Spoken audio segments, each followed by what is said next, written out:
This is Terms of Reference podcast number 175. All these countries, when you talk about India, Nepal, Bhutan, all these countries have their water policies and 5-year projects. And they all try to promote this sort of sustainable rural irrigation initiatives. The current situation is rapidly aggravated by the current water management practices under considerable stress and calls out for a solution with a great upscaling potential.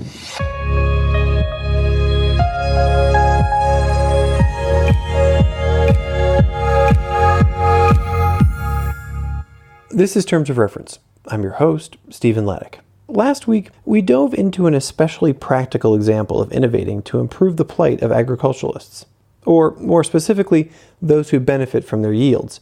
I'm happy that this week we have another agricultural innovation around water, but one that works in a very different way, solving a very different problem. My guest for the 175th Terms of Reference podcast is Sanjay Prasad. He's working in an area where there is abundant but very intermittent water supplies. His innovation, delivered under the project name Sponge, captures water from dew and fog and transfers it to the soil where it can keep plants thriving. I hope you'll enjoy this episode where we talk about life in the Himalayas, how exceedingly simple technology is changing agriculture practices, and how his organization is ensuring women and marginalized groups are core beneficiaries of the program. I spoke with Sanjay in India. But before we get started, a quick note from our sponsor. The Terms of Reference podcast is sponsored by International Solutions Group, helping to improve the social impact of governments, UN agencies, NGOs, and companies for more than 10 years. Visit ISG online at www.theisg.com. Hello, Sanjay. Thank you so much for being on the Terms of Reference podcast today. Hi, Stephen, and thank you very much for having me. My pleasure. Sanjay, tell us where you're sitting today. Oh, I'm sitting in my office in India. The location is quite interesting. Actually, I'm sitting in the foothills of Himalayas. In the foothills of the Himalayas.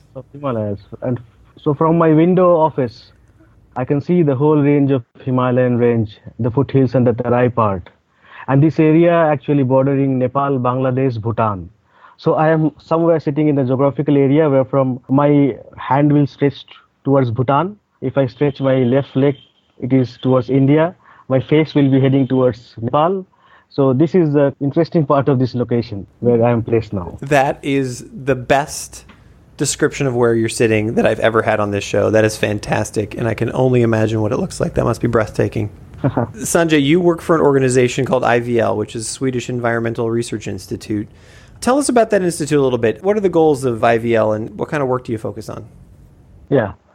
This research institute, IVL, was founded in the year 1966. And basically the idea was to work towards national business interest with the view of carrying out research on air and water issues. But today we are a full-fledged environmental agency concentrating on much more than that. Common to all of our assignments is the interaction between ecological, economic, and social. IVL has a broad environmental profile. Unlike many other players, we combine applied research and development with close collaboration between industry and public sphere. Basically, we focus on research. It was based in Sweden previously, but our clients and customers are found all over the world. We undertake research projects, contract assignments in the entire environmental field. At IVL, environmental experts, engineers, social scientists, economists, and behavioral scientists work together. And actually, this is the key. This enables us to work holistically and tailor each assignment to customers' need. The goal as a whole of IVL to help clients develop resource and cost-effective solutions that contribute towards a sustainable society. That is fantastic. I like that. You're sitting there, as you said, in the Himalayas, and you're working on a very specific project, and I love the acronym for it, or the initialism. It's called SPONGE, which stands for Sustainable Potato Farming in the Eastern Himalaya Range. Give us background on this project. Why is this important? What was the discovery process of understanding why this was a problem? And then we'll start talking about the solution. How did you discover this problem? If I have to talk about the background of this area, we have to understand the geographical part of this entire bordering areas of Nepal, Bangladesh, Bhutan, and northeast of India. There's a great demand for sustainable, robust irrigation innovation in this region of Bhutan, Nepal, and Bangladesh. Why? Because it has been seen that the area is very dry, though there is abundant rainfall, but the supply is very intermittent. I mean, there is availability of water in this area if you measure through the rainfall gauge, but when you see, the water is very intermittent. Why? Because under the soil, there is whole area is full of rocks and rocky stones. So you have very small opportunity for the traditional irrigation practices to impede into and provide better results. So the soil bed is very thin in this area. The reason behind it is that there is a presence of rock, solid rocks, and that actually prevents better agricultural practice with the help of traditional irrigation, which was also very much lacking in this area because the kind of geographical texture of soil this area has. But all these countries, when you talk about India, Nepal, Bhutan, all these countries have their water policies and 5-year projects, and they all try to promote this sort of sustainable rural irrigation initiatives. The current water management practice is under considerable stress and calls out for a solution with a great upscaling potential. And here lies the introduction of sponge in this project background. So yes, you've described a situation where there's this problem that's been, there forever, right? It's because of the soil, it's because of the environmental factors that are sitting there. And so tell us about sponge. Tell us about what you have come up with through your research to address this problem, here in 2016, 2017. Yeah, I mean, when I say sponge is actually an innovative irrigation technology. It has the potential of greatly improving the water utilization and supply. Using water from fog, dew, and rain. I mean, I have to make it in inverted commas. I mean, we are only using water from fog, dew, and rain, and we are not interfering in the groundwater. That's number one USP of this sponge. Sponge increases the reliability in the region with abundant but very high intermittent water availability, improving soil moisture content. I mean, the whole idea of irrigation is to make your soil moisture. But since in traditional irrigation practices there was lack of irrigation facilities, and also because of the rocky stones present beneath the soil, it is become difficult to make the soil moisture always. So sponge provides an easy to install system, a robust water storing soil moisturizing system that enables cultivation on a very marginal lands and provides better opportunity for poor communities and households. Actually, how the technology works, soil moisture content is increased and kept at optimal levels through a cascading system of buried sponge inside the ground with foam cotton units supplied through fog and dew harvested water. Water is applied in very gauged volume and recycled, minimized water loss. That means we only use that amount of water which is needed for soil moisturization. And what is waste, what comes out from the system will again be recycled and pushed into the system. So the water loss is absolutely zero in this case. So give me an idea really quick. So is this something where you would go into a field? I'm trying to visualize what this system looks like. Would you go into a field and you would essentially have to lay this down through all of the crop rows, or is it something that you're putting at the front of each crop row? Like, can you give me a visualization of how intensive the system is to install in a usual plot? Yeah, I mean, there are two components of the system. One is the soil bed, which you're talking about, where these potato crops will be grown. I mean, this soil bed, under this soil bed, there will be sponge units buried in the ground. And this height of the buried sponge will be not less than 1 feet. So there is a flat soil ground, there will be sponge, and above the sponge there will be soil for cultivation. And these sponges are connected with the water channels. And these water channels will be connected with the collected water from dew and fog. So we have this control system, how much water we need to moisturize or to send the water to sponge so that the soil is moisturized. So you can visualize a system where in the ground, you have a ground with the sponge buried inside the ground, and water channels are connected to this sponge, and this water is coming through a tank, and the water from this tank is collected from dew, water, and rain. How are you, the dew, obviously it falls and you can collect it through a trap, but how do you collect fog? Is that collected the same way? Like, what's the water collection or the moisture collection system look like?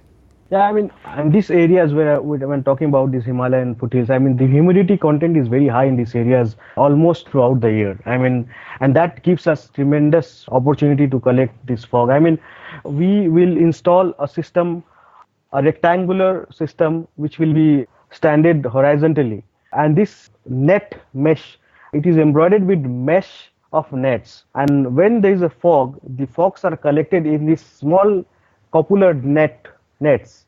And in one block of this system, there are some 2,000 capillaries of nets that collects these dew and fogs. And ultimately, when these dew and fogs are collected, it will cascade down to a water channel and then collected in a water tank.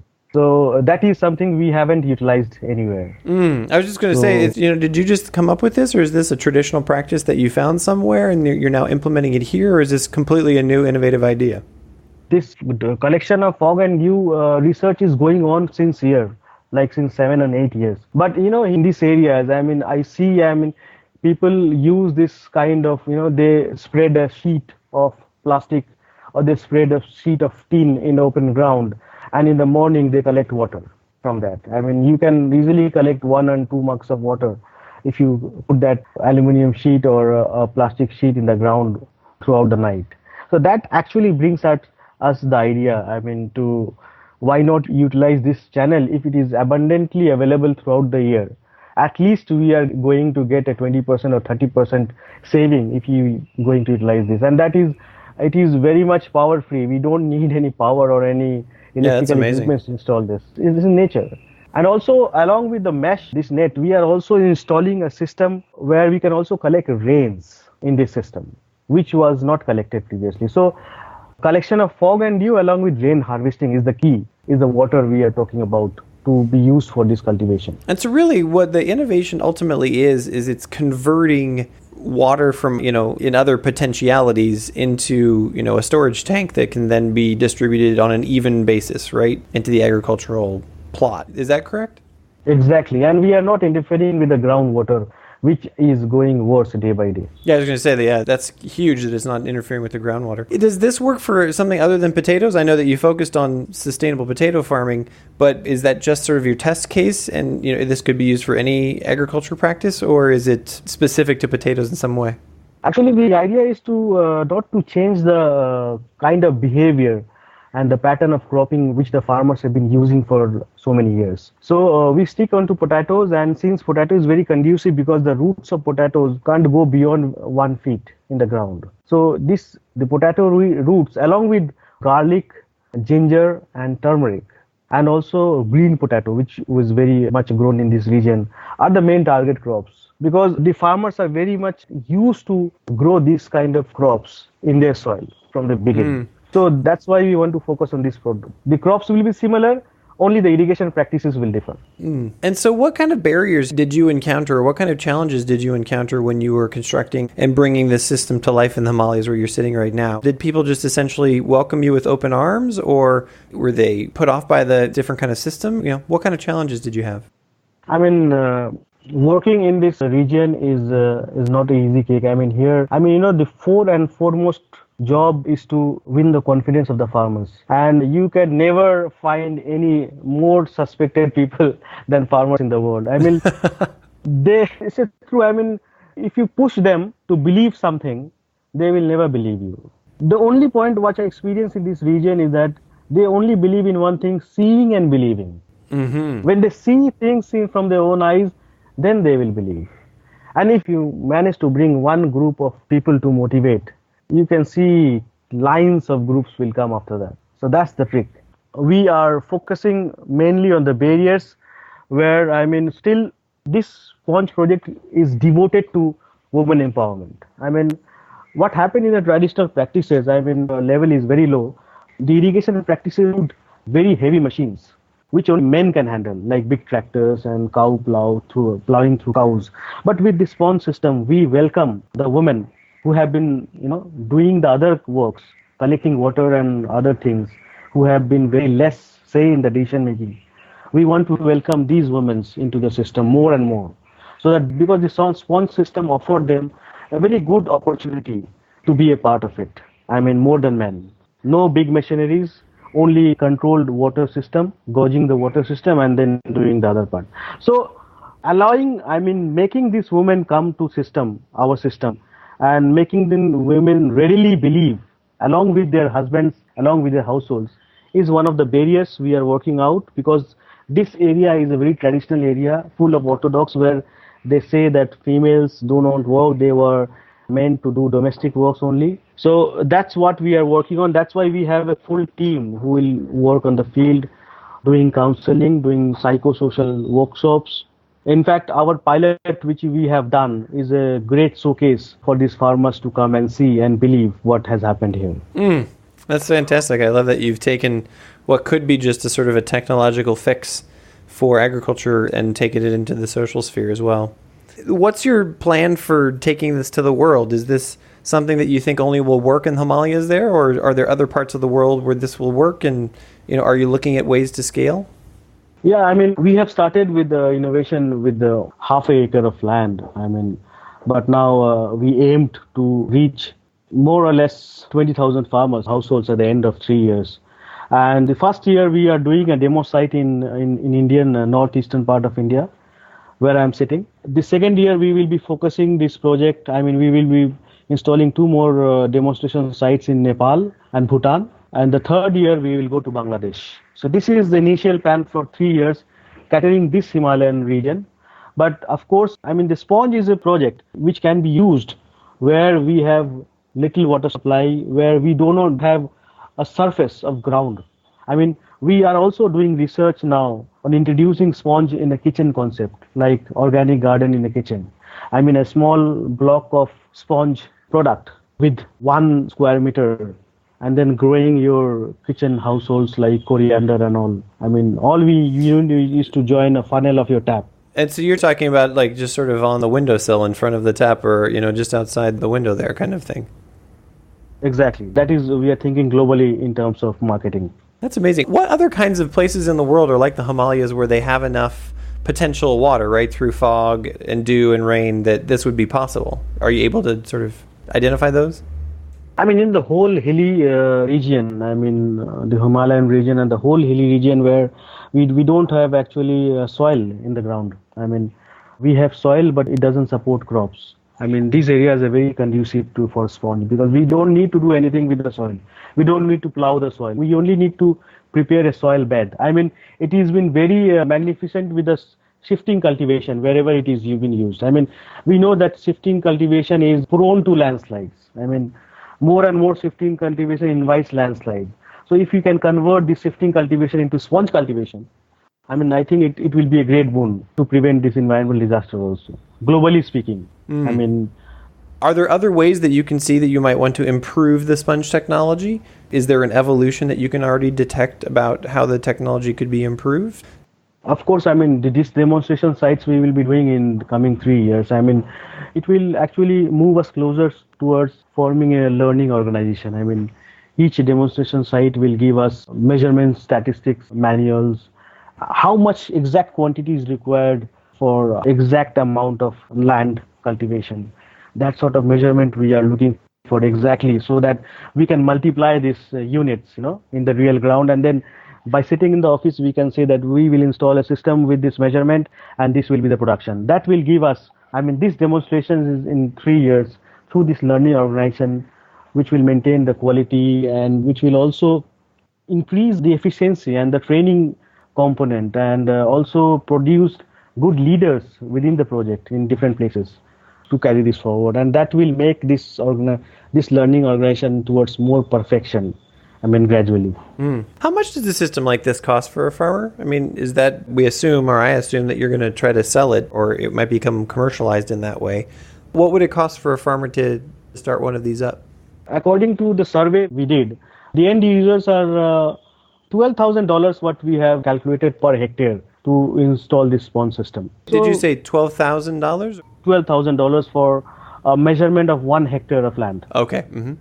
We have also talked to the financial institutes, and what we have planned, the financial model is that farmers can give 50% initial down payment for installing the system in their land, and the rest 50% they can pay in installments. And wherever for the marginalized section, we have also talked with the micro enterprises and credit institutions, and they are also ready to give financing facilities to these farmers. So this part is very much well done. The homework is well done in the field in terms of financial leverage for the farmers. I have no idea what a Himalayan farmer, what their annual revenue might be. Is that a realistic number for them? You seem to think so, but How much would a typical farmer make in the year? Like, how big of an investment is this for them?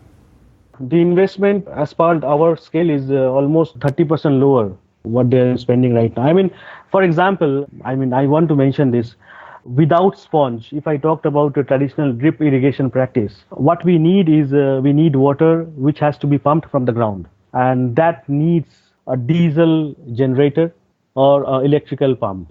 And if you calculate the amount of diesel cost or the fuel cost per hour, it is actually twofolds than what they're investing in this system. Oh, wow. So it is a win-win situation for them.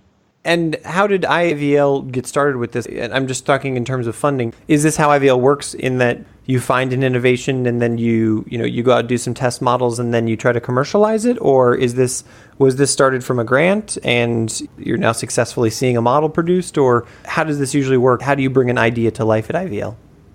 IVL was very much focused on the international operations since last 10, 15 years. Our international operations are currently concentrated in India and China, the two countries with very rapidly growing economies, and also the two world's most biggest polluters with the same time. The rapid development of China and India economies has led to a better standard of living for many of the people who live there. So in India, we have been active for last 15 years as advisors to different companies, as advisors to government for different projects.